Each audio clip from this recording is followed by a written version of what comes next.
Acabo de rescatar un dato que no lo tenía presente en la lámina y que tiene que ver con la magnitud del desafío. Hay un estudio, y lo tengo referido en la presentación del Banco Interamericano, que estima que más o menos entre el 47 y 53% de las actividades que hacen los funcionarios públicos en Chile tienen un potencial entre medio y alto a ser automatizado. Entonces, no es que estemos hablando de algo teórico o súper cualitativo, estamos hablando de números muy importantes y que implican que nos pongamos las pilas como país desde el punto de vista de crear políticas públicas para la transformación también de las competencias de los funcionarios, tener claro qué es lo que necesitamos y cómo hacerlo, no es trivial. Les quiero contar también un poquito sobre gobierno digital. No todo el mundo ubica exactamente lo que estamos haciendo y que creo que es bueno que lo tengamos como contexto. En primer lugar, es una división del Ministerio Secretaría General de la Presidencia y tenemos el mandato de asesorar en políticas públicas y coordinar en políticas públicas en relación a temas de datos, tecnología en el Estado. En términos fácticos, además de hacer eso, hemos desarrollado y mantenemos plataformas muy grandes. La más famosa por lejos es Clave Única, pero tenemos otras plataformas que voy a mostrar algunos datos en la lámina a continuación. Y en términos más generales, somos los líderes en la implementación de la Ley de Transformación Digital de Chile. Algunos números, estos son números grandes y creciendo. Pueden ver que ya tenemos 14,7 millones de usuarios ciudadanos, casi el 90% de la población en Chile que tiene derecho a tener clave única, tiene clave única. Es cierto que es una clave relativamente simple, tenemos básicamente nuestro RUN y el password, iremos evolucionando hacia otras funcionalidades, pero a nivel mundial hay pocos países que tienen esta cobertura de 90%. Escuchamos recientemente que el Reino Unido votó su sistema de identificación digital que tenía distintas fuentes, había llegado a algo así como a 7 millones de personas en el Reino Unido, que es un país mucho más grande, entonces este 90% nos debiera llenar de orgullo. Pero además de eso tenemos la firma electrónica avanzada, algo así como el 70% del Estado usa nuestra firma, todo el Poder Judicial. Tenemos ya más de 100.000 funcionarios usando la firma. Nuestro sistema de comunicaciones oficiales, que estamos prontamente a sacar una nueva versión en las próximas semanas. En fin, pueden ver un conjunto de plataformas, pero ¿cuál es la idea principal? El Estado se está transformando, no solamente teoría, la ley nos va a obligar a eliminar legalmente el papel de las funciones normales del Estado. Legalmente el formato va a ser el formato electrónico y eso lo cambia todo. Básicamente vamos a empujar un Estado basado en datos y nos podemos tomar varios años para que eso ocurra, pero para allá vamos, no hay ninguna otra alternativa y eso cambia todo en muchos sentidos. Hemos desarrollado este marco conceptual muy general, pero básicamente nos observamos en un contexto amplio dentro del Estado. Pensamos que la transformación digital empuja directamente la confianza institucional porque hace que el Estado sea más efectivo y hay distintos estudios empujados por la OCDE que hace una correlación entre la efectividad del Estado y la confianza que tienen los ciudadanos en el mismo. Pero al mismo tiempo generamos también algunas herramientas habilitantes para que el Estado sea mucho más abierto y por tanto desde el punto de vista de la participación también se contribuya a la confianza. Ustedes seguramente conocen también algunas cifras sobre impacto. Tomé algunas cifras del Banco Interamericano, de algunos ahorros puntuales, pero para ser franco, yo creo que tenemos muchos desafíos todavía en estudios específicos respecto al impacto en términos bien amplios y desde el punto de vista de la productividad y de los ahorros de las tecnologías no tenemos estudios suficientes, pero en general es bastante intuitivo que sobre todo, por ejemplo, en materia de velocidad, todos acá seguramente hemos gestionado algún oficio, un papel en el Estado que son muy masivos, se puede demorar fácilmente un mes, 2 meses a veces de que estas comunicaciones se cierran oficialmente versus comunicaciones electrónicas. En general, soñamos un Estado que sea mucho más ágil, que sea mucho más veloz, que genere servicios, ojalá con mínimas transacciones para las empresas y las personas y por cierto, que tome mejores decisiones basadas en datos y para eso tenemos que trabajar mucho todavía. Esto está lleno de desafíos para los funcionarios, evidentemente, y como les refería al principio, el potencial de automatización es alto, entonces tenemos que pensar cómo vamos a cambiar las tareas. Ya no puede ser que tengamos muchos funcionarios moviendo papeles de un lado a otro, registrando las comunicaciones como ocurre hoy día, en el día a día de la administración pública, registrando comunicaciones en un libro, los oficios moviéndose en papel, trabajando en expedientes físicos. Eso va a cambiar y esas personas tienen que seguir haciendo un aporte de valor a la ciudadanía. Afortunadamente hay muy buenos ejemplos desde el punto de vista de esta transformación, no son tan masivos, pero hay cosas muy importantes. La Superintendencia de Seguridad Social hace un par de años, una institución muy tradicional basada en papel, transformó todo el sistema de procedimiento administrativo de reclamaciones de licencias médicas, entre 50.000 y 60.000 casos al año. Y por cierto, todo pasó a ser electrónico, ahora están tramitando 200.000 expedientes al año, antes lo hacían en 130 días y ahora lo hacen en 26 días y buena parte de los funcionarios teletrabajando.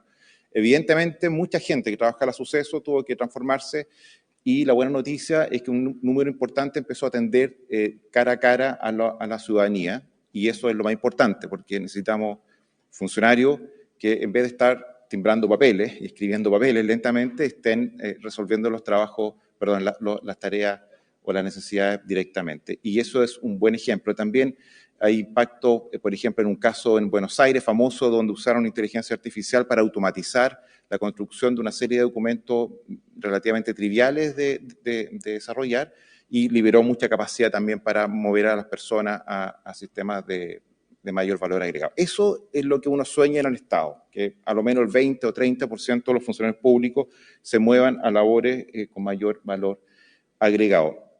El modelo del Banco Interamericano y también la OCDE en buena medida establece los grandes pilares de la transformación digital en el sector público y uno de los más importantes tiene que ver con talento digital, que es el tema que nos convoca acá. ¿Cómo retenemos talento en el Estado? Que no se nos vaya muy rápido el talento y cómo atraemos también talento y ustedes pueden intuir que eso es relativamente desafiante.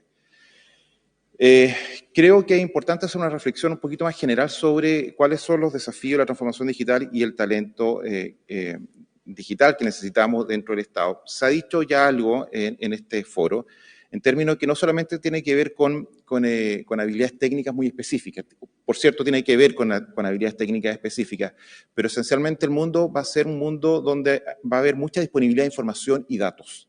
Y la pregunta es si vamos a tener funcionarios públicos y funcionarias públicas que estén buscando esos datos, innovando con esos datos, colaborando con otros funcionarios públicos, con el mundo privado, etcétera, para crear nuevos servicios o agregar mayor valor. Yo diría que esa es una competencia central, más allá de las competencias técnicas específicas. Eso va contra la inercia normal del Estado culturalmente.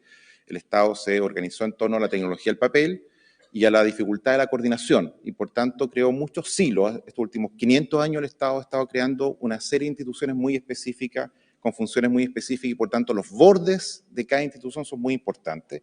Y la colaboración no es lo que más se incentiva, porque eso es más difuso. ¿Quién es el responsable de una función u otra? Eso no está en la esencia de la organización administrativa del Estado. Eso va a cambiar, y eso va a implicar personas y funcionarios que tengan mucha capacidad de coordinarse con otros. Algunas cifras también seguramente ya las conocen, el potencial de cambio en términos de las demandas laborales, eso va a ser muy intensivo, a lo menos el 70% según la OCDE de las personas van a necesitar mayor capacitación tecnológica. Hay unas cifras que no sé si no se ven en detalle, está muy chica la letra, pero del World Economic Forum 2020 y establece obviamente las mayores demandas que tiene el mercado en la columna izquierda, y esencialmente está asociado al mundo de los datos, con los distintos sabores, mucho especialista en datos, y por cierto, en el lado derecho, todas las funciones manuales, documentales, básicas, van hacia la baja en el mundo. Y el Estado tiene mucha gente en la columna derecha, digamos. Entonces, es un cambio que al Estado en particular le va a pegar fuerte. No existen soluciones simples para transformar estas organizaciones de 500 años analógicas y en papel, como el sector público. Y no es posible, obviamente, ni deseable suponer que podríamos reemplazar una fuerza laboral existente simplemente con inteligencia artificial o con automatización. El desafío es cómo agregamos más valor con los funcionarios que tenemos, y eso implica un cambio mayúsculo, y la verdad es que el Estado no tiene una institucionalidad en este momento concentrada en este punto, y tenemos que construir capacidad para construir estas políticas públicas. Eso yo diría que es como en síntesis es el desafío. Tenemos que hacer muchas cosas desde el punto de vista de la competencia, sin duda ya lo señalé, tenemos que trabajar mucho más en el mundo de los datos. Los datos van a estar disponibles, hay mucho dato ya en el Estado, pero en los próximos 4 o 5 años va a ser exponencial la disponibilidad de información. Como señalaba antes también, las competencias de comunicación y colaboración para innovar con otros van a ser críticas, va a estar disponible la tecnología, van a estar disponibles las telecomunicaciones, van a estar disponibles los datos. Lo importante es si van a estar disponibles o no los equipos que hagan cosas valiosas con esos datos. Tenemos que ser mucho más creativos desde el punto de vista de pensar digitalmente, cómo colocamos los servicios del Estado en un formato digital creativo. Pensamos todavía mucho en papel y construimos formularios muy estáticos en nuestros sitios web y tenemos que pensar cómo dar servicios digitales, por ejemplo, en un formato móvil. Tenemos que tener mucho más en consideración los riesgos de seguridad que están en general creciendo y hay menos conciencia sobre esos riesgos de seguridad. Todavía en el Estado hay mucho pendrive dando vuelta, por ejemplo. Eso es complicado. Tenemos que ser capaces de identificar esos riesgos y tenemos que masivamente educar a nuestros funcionarios. En general, la innovación digital sigue siendo innovación en la esencia. Y la innovación en la esencia es comprender muy bien los problemas y ensayar alguna solución y por tanto nuestras capacidades críticas y analíticas tienen que también mejorar y todo esto va a ser, por cierto, en un entorno de mucho cambio y yo diría que a nivel directivo tenemos que trabajar mucho más las capacidades para empujar la gestión del cambio adecuadamente. Bien, solo me quiero detener en el primer punto, el tema de la atracción de talento que en el caso del gobierno digital tenemos harta experiencia porque básicamente nos cuesta contratar personas mucho y eso le debe pasar a muchas instituciones públicas que trabajan con tecnología. Los salarios que está pagando el mercado son muy altos y las restricciones de austeridad o los procesos burocráticos para contratar personas no se condicen para nada con las realidades del mercado y eso nos está generando dificultades y brechas importantes.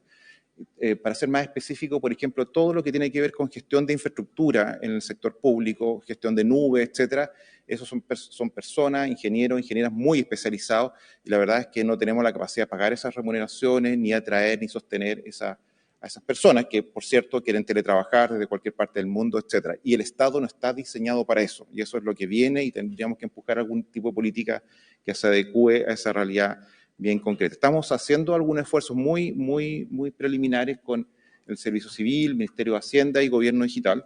Y en particular, me voy a soltar algunas láminas, estamos empujando un esfuerzo en estos últimos meses con la Fundación Chile, en particular con el programa Talento Digital, y nuestro sueño es que en los próximos meses y los próximos años despleguemos un programa donde varios miles de funcionarios y funcionarias públicas puedan acceder a un diseño muy específico, muy técnico respecto a las competencias que necesitamos en el país para empujar y sostener la transformación digital de nuestro Estado. Ahí ustedes pueden ver algún detalle, esto va a estar disponible, pero estamos construyendo este programa y mi petición para ustedes es que nos contribuyan, porque la idea principal es que no tenemos todo el conocimiento, esto es totalmente nuevo, esto no ha pasado antes y necesitamos experiencias como la que acabamos de escuchar en el caso español para ir construyendo un programa de largo alcance donde consideramos también la experiencia del mundo privado. Muchísimas gracias.